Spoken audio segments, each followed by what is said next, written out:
Bismillahirrahmanirrahim. Assalamualaikum students. How are you today? Fine? Alhamdulillah. Me too. I'm fine. Thank you. Okay students, today we are going to talk about clauses. What is clause?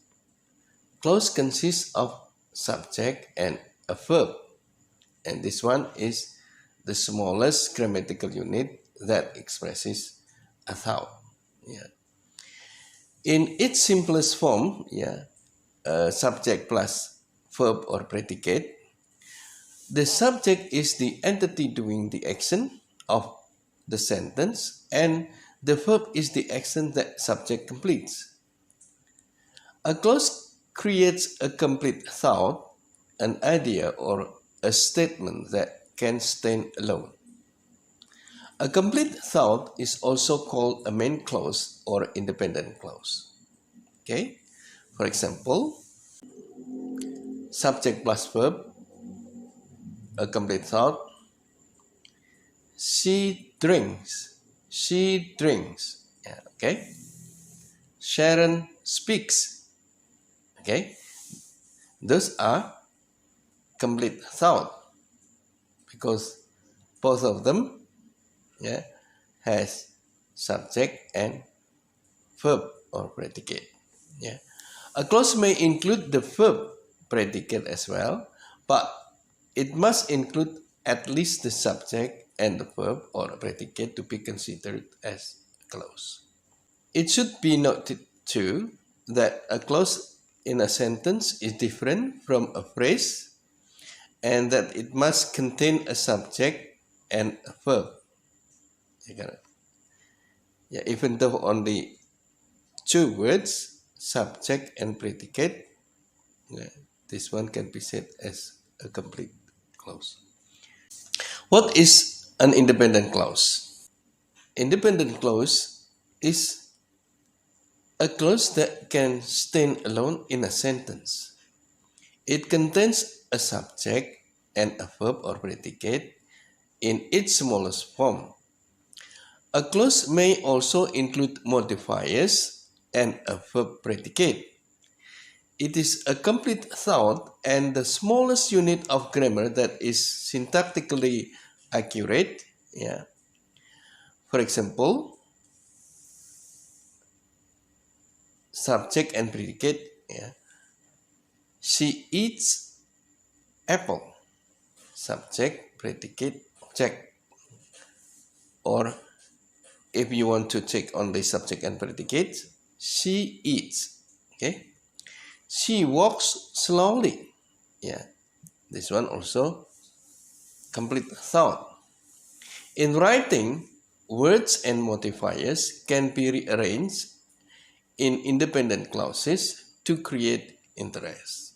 Bisa misalnya dibolak-balik boleh.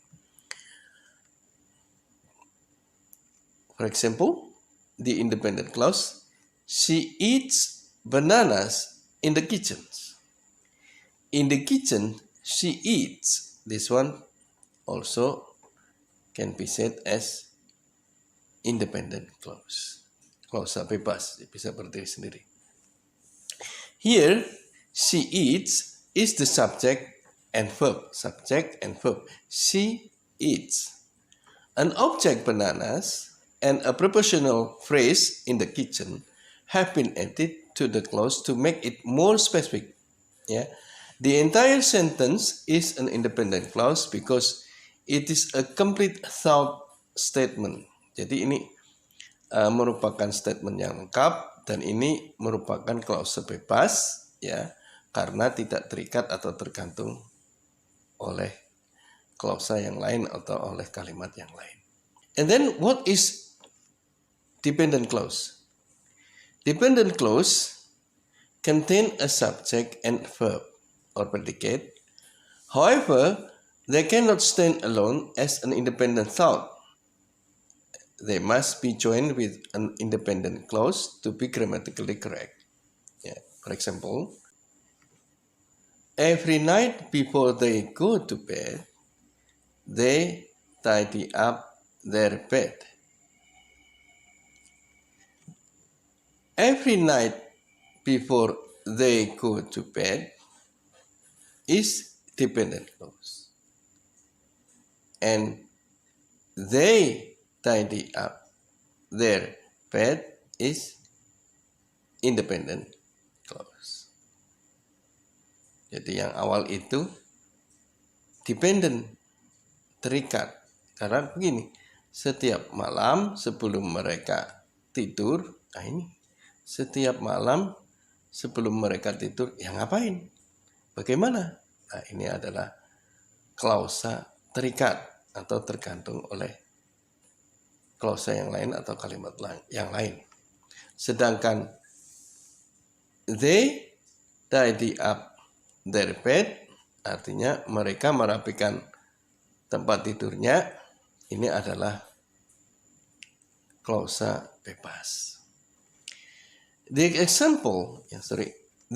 example contains independent clause.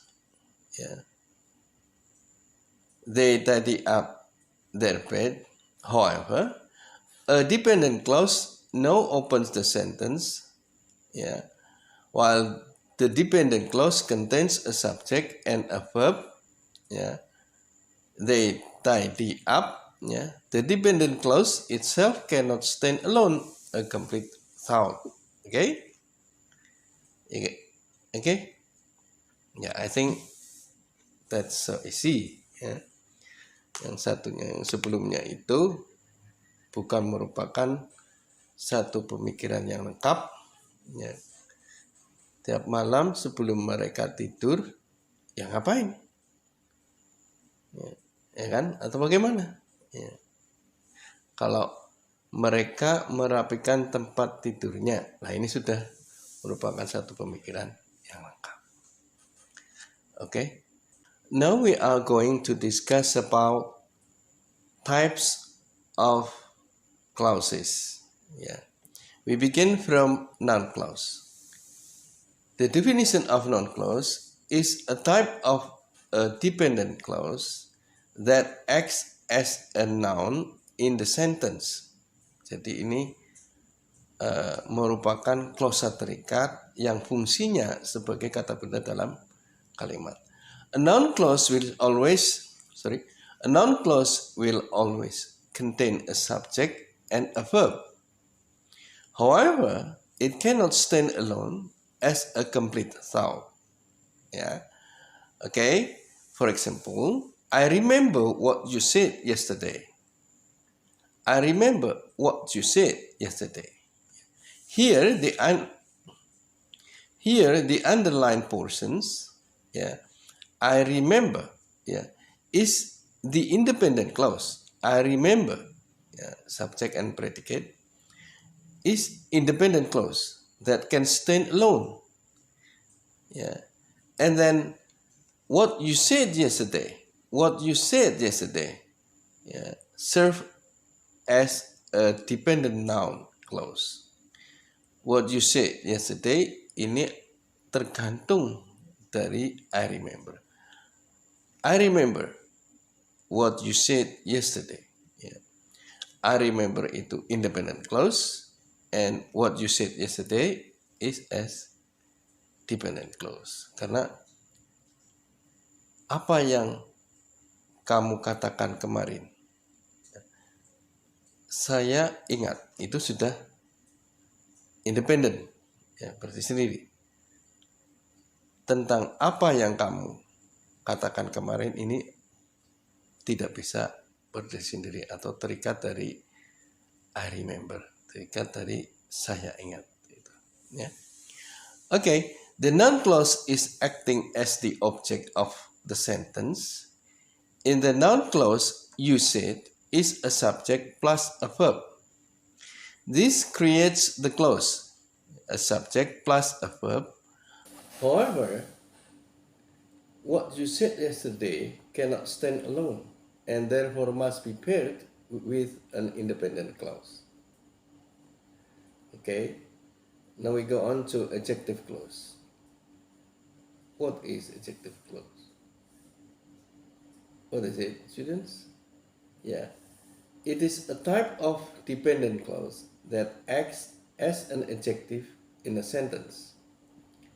An adjective clause will always contain a subject and a verb or predicate. However, it cannot stand alone as a complete thought. An adjective clause will always begin with one of the following words, relative pronouns, that, and we usually say question words. Looks like where, who, whom, which, when, where, and why. For example, the boy who you saw at the store committed a robbery. The boy who you saw at the store committed a robbery. The adjective clause is acting as an adjective in a sentence. The adjective clause is acting as an adjective in this sentence. The adjective clause describes the boy. It contains a subject and a verb, you saw. However, it cannot stand alone as a complete thought. Who you saw at the robbery is not a complete statement. The boy, and then who you saw at the store committed a robbery. Who you saw at the store committed robbery. This one is as what? As in, who you saw at the store committed a robbery is as adjective clause. Ya, jadi panjang sekali itu kata-katanya banyak. Diawali dengan who, ini menerangkan the boy. Ya, karena menerangkan the boy, kata benda, maka ini dinamakan adjective. Adjective apa? Adjective clause. Dinamakan kata sifat klausa kata sifat. Ya, klausa kata sifat. In English, adjective clause. In bahasa Indonesia, klausa kata sifat. Okay. However, it cannot stand alone as a complete thought. Yeah, who you saw at the robbery is not a complete statement. Ya, tidak bisa dikatakan complete statement. Ya. Okay. We go on to adverbial clause. Yeah. The adverbial clause is a type of dependent clause that acts as an adverb in a sentence.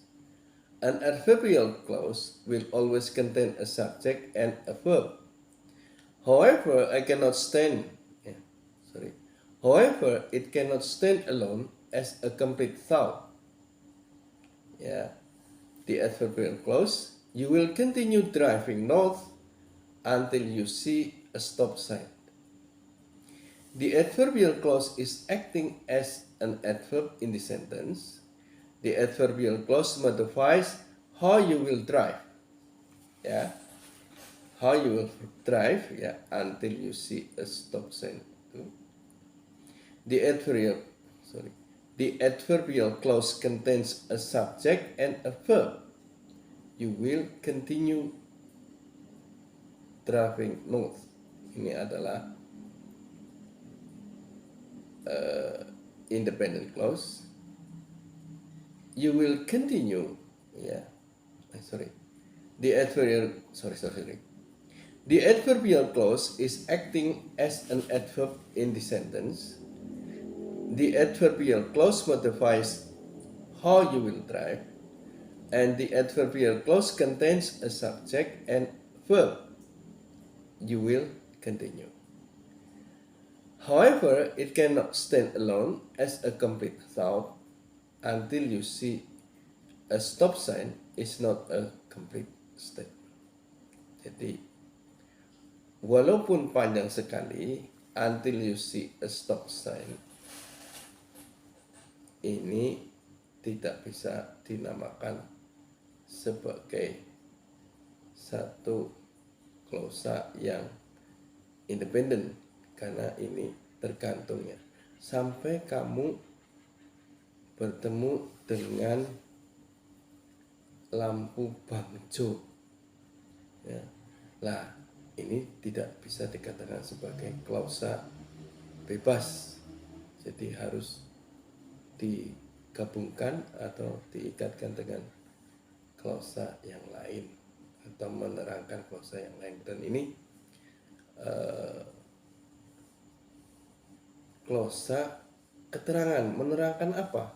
Menerangkan how you will continue driving to the north. Ya. Jadi ini merupakan keterangan. Ya. Okay. I think that's all for today. Yeah. Students, it's easy, right? Yeah. But if you have questions, yeah, you may type on your private WhatsApp or maybe in your group WhatsApp. Send to my number and I'm going to answer your questions. Thank you, my students. See you next time, next materials. Bye-bye. Assalamualaikum warahmatullahi wabarakatuh.